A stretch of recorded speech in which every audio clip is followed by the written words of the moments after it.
Hi, my name's Jacky Klein, and in this series we're going to be taking a close look at what's called performance art, exploring 5 different ways in which we might encounter it inside and sometimes outside the museum. We'll also be trying to answer questions like, why are these people dancing in a museum? Why am I allowed to touch this? And is this really art? So far in this series, we've looked at artists who've made art using movement and bodies. But did you know that objects can also be part of performance art?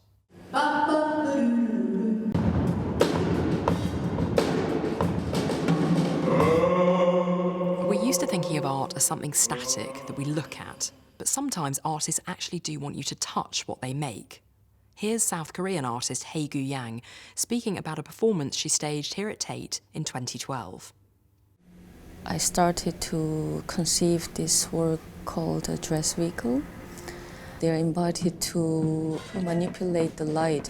It's a kind of anonymous interaction maybe between the performer and the audience.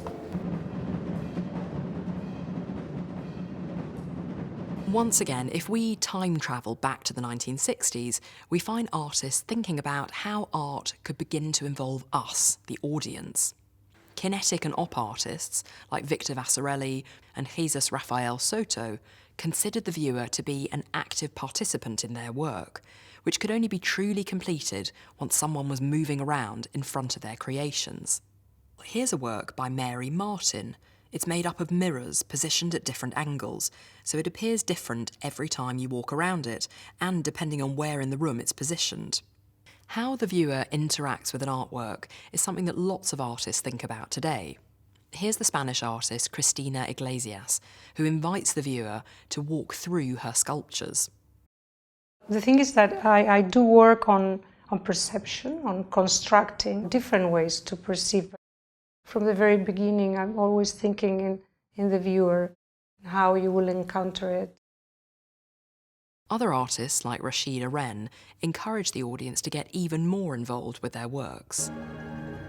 I want you to dismantle it and make your own work out of it. Let it be transformed into many others. They explode like a big bang.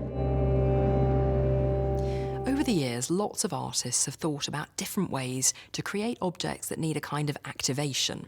In the 1970s, Nicola L. created a red coat designed to be worn collectively by a group of people.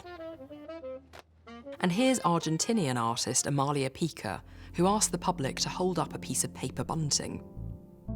These work in which two people who have never met before hold a string of bunting for hours at a time. What they have to do is not allow it to touch the floor. So there's a certain distance in which they need to stand from one another, which is a distance that it's too far for them to establish a conversation. But at the same time, they're totally connected by this thing they're both doing.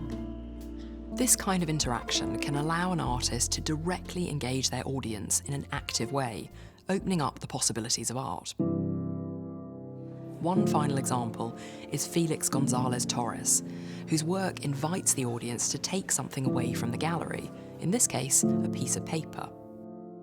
Through his interactive works, he creates a literal passing on of responsibility for the artwork from the artist to the audience. In the next episode, we're going to be asking whether performance art needs to be experienced live.